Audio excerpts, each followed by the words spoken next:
are back where I was yesterday, but we moved to the ridge that was behind me yesterday where I saw one of the biggest bucks I've ever seen in my life out of a tree. I mean, I technically wasn't in the tree, I was on the ground. I ended up seeing the young buck, the 10 point.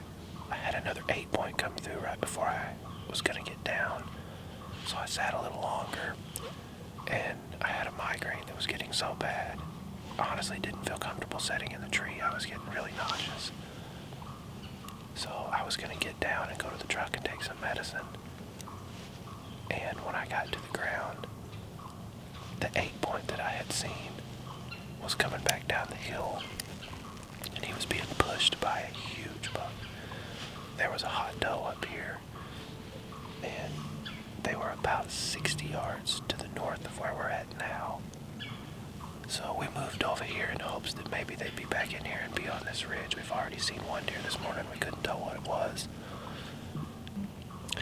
Bucks just seemed to be cruising around like crazy yesterday, so we're hoping that's the case today.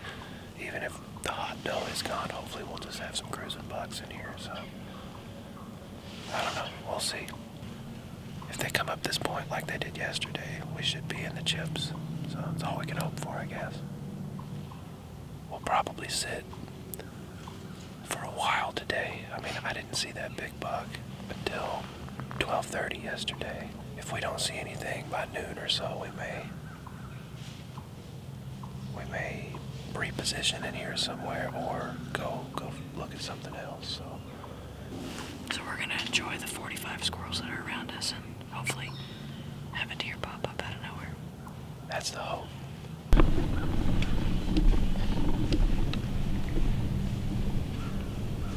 Oh, dude, that's a good buck. That's a dang good buck. Better get ready.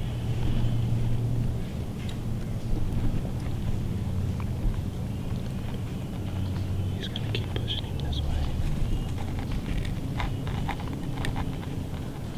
The doe is going back up the hill, just letting you know.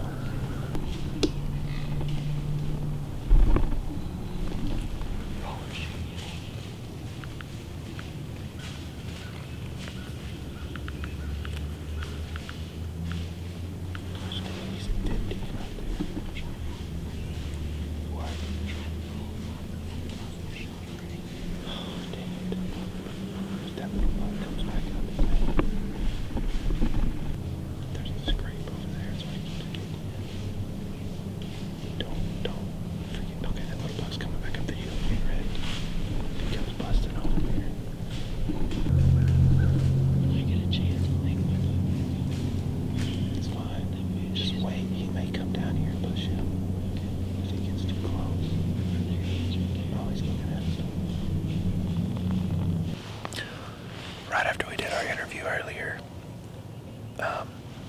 we had a shooter and a doe come through, and he was pushing a spike around, and he pushed him. I think the closest he got was about 51 yards, and Connor had one hole, well, not technically one hole, but one lane he was going to try and shoot him in, and he walked right through it and went back to the doe and pushed her away, and the spike followed. Right after that, we had a doe and what looked to be like a half-rack buck come from the top of the hill and head the way they did. So the deer are definitely on their feet, and the does are definitely hot. So if they keep doing what we're doing, though, we're talking about moving up the hill. Yeah, if we would have been about 50, 60 yards up the hill and a little bit to the right, we'd have been right on top of them. What's funny is we've said if we see another deer do that, we're gonna probably move. And we haven't seen another deer since we've said that, so yeah, we may have jinxed ourselves. They're in this general area, so we're gonna sit here and hope that one comes by this tree close enough to fling an arrow at, so it's a much bigger one.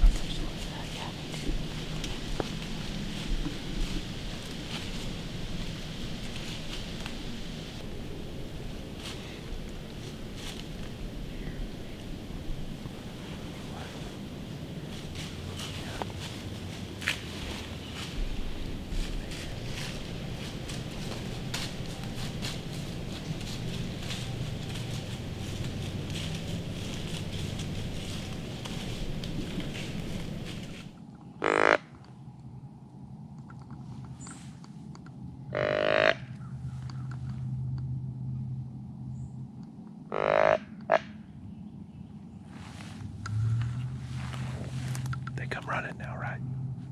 Here in a few seconds. That's how it works on TV. Yeah, okay.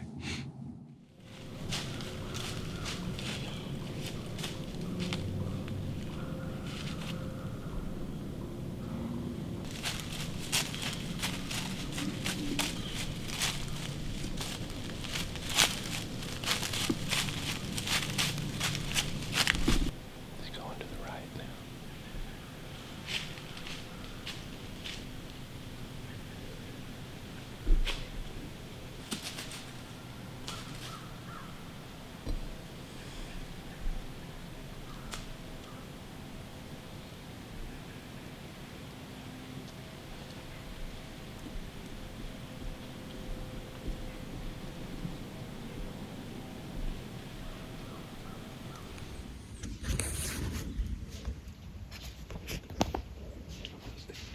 Okay, I'm gonna stay seated. I see him. Wait to stand. No, not yet.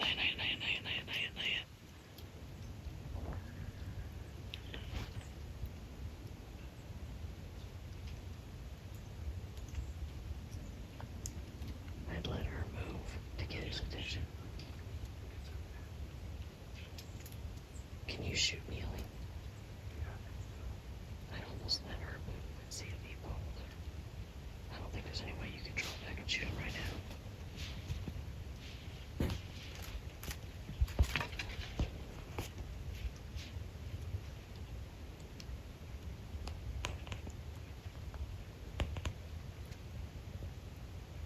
Come on, buddy.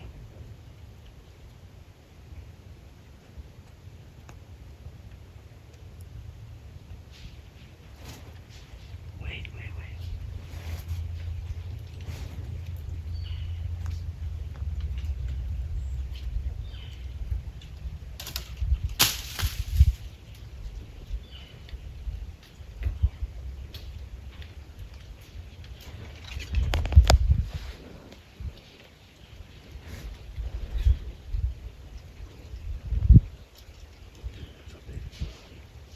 Get ready, 'cause she's moving.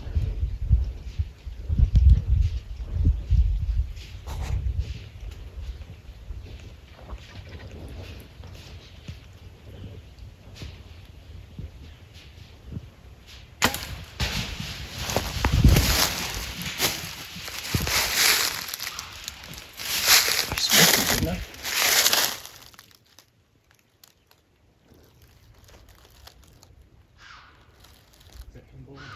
I can't tell. I can't tell. There he is. He's standing right there.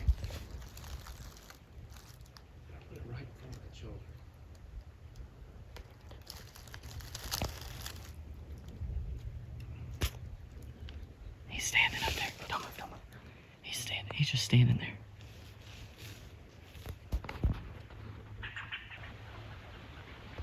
Hey, if you want to sneak to my backpack, you'd have to dig everything, but my binoculars are in the bottom. Or where's your camera?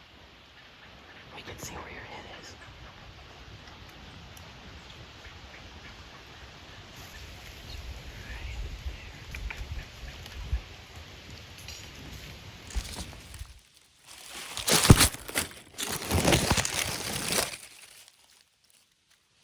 Where's he at? There he is.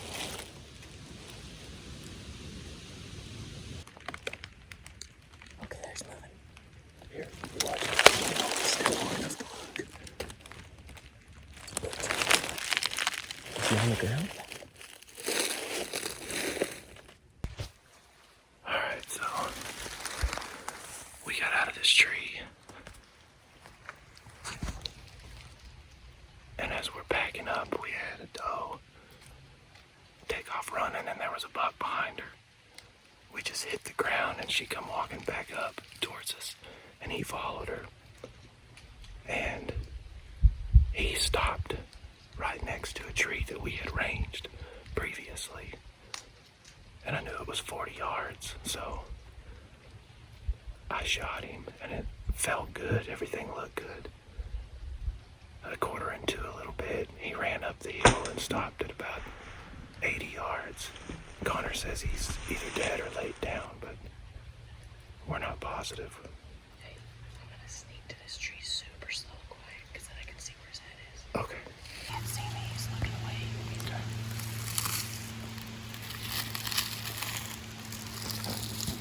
this deer's laying right up here. Connor's gonna sneak up and look with the binoculars. I'm gonna watch. Make sure he don't get up. He said he can see his belly and his butt.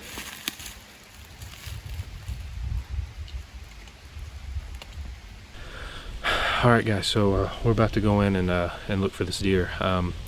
We backed out earlier. After the shot, Connor walked out about 10 yards and he got a visual on him, and he laid down and laid his head down on the ground. So we kind of scooted out and watched him for a little while, and he got up and walked about 10 yards and laid down again. So we kind of worked, I don't know, just a few yards from the tree that we were hunting in, and just sit down on the ground and watched him for probably an hour.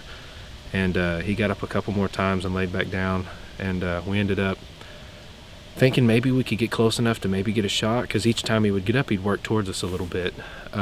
So we snuck up to about 60 yards, and we sat for probably close to 3 hours, and he never got up after that. He stayed in that bed and honestly looked like he was getting pretty close to expiring. So right before dark, his ears and head were still moving a little bit, so we decided we'd just back out, go grab something to eat, check into the motel, give him a little while, and come back, and we figured he'd be expired right there.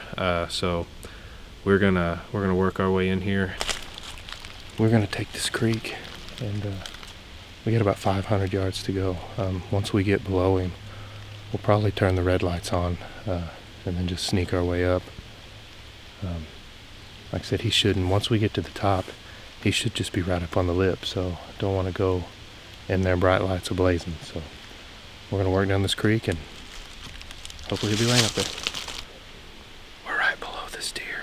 We think we're probably about 90 yards from where he was bedded. So we're gonna slowly work our way up this hill and hope that he's dead, just right over the top. So probably, I don't know.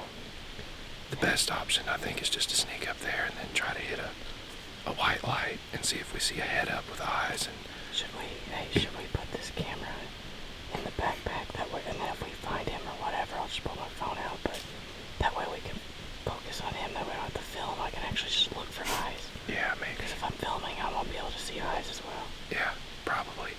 And then if we find him or whatever, I'll just pull my phone out, and then we can get the big camera out if we find him. Works for me, yeah. So let's put that in your backpack, Yeah, and then we'll just start easing up. okay, all right. Sound good? Yeah, we'll update you guys at the top. Let's go, dude. Congrats, man. Let's go.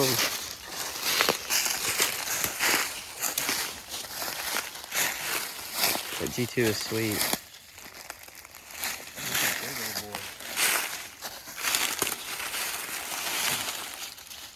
He does have a kicker back there. It looks like he broke it too. He did. Acre and out horn. That's cool. Heck yeah. Good base. Bases, I can't tell the other one, but looks pretty good bases. His right side's pretty cool. Got some width, man. Hey, give me some, dude. Let's go. Well done. What's up with us and off the ground in tough situations? I don't know, man. Look at the neck on that dude. Gee whiz.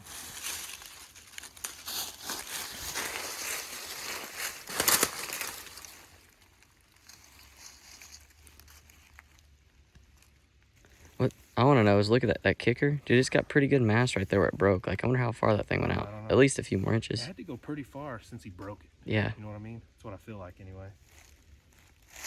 Heck yeah. Thank you, Lord. Told you. It's low. I mean, dude, you're talking a few inches higher. He goes 40 yards and falls over. Oh, yeah. Sweet.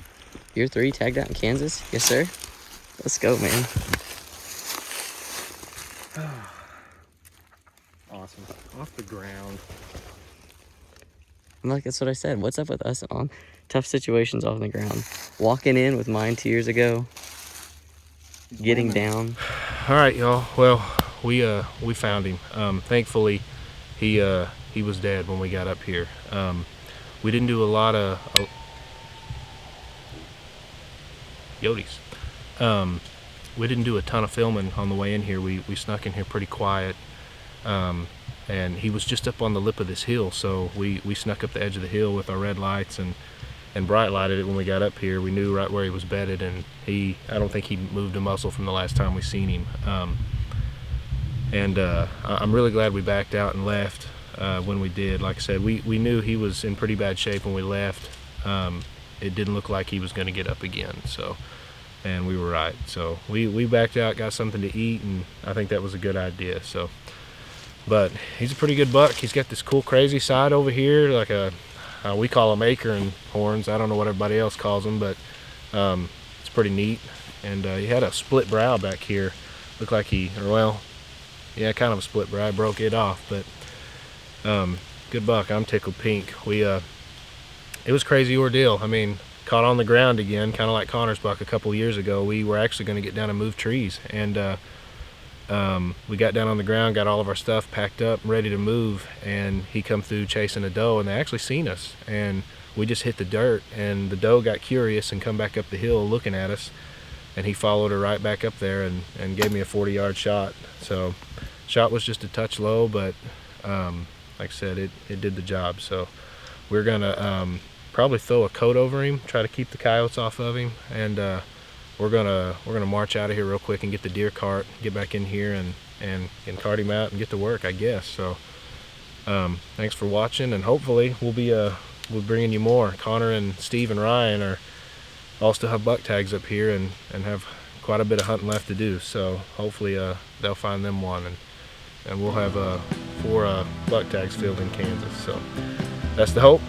But we're gonna get to work, and we'll see you guys towards the truck. So thanks for watching, and thanks for watching. I don't know what else to say.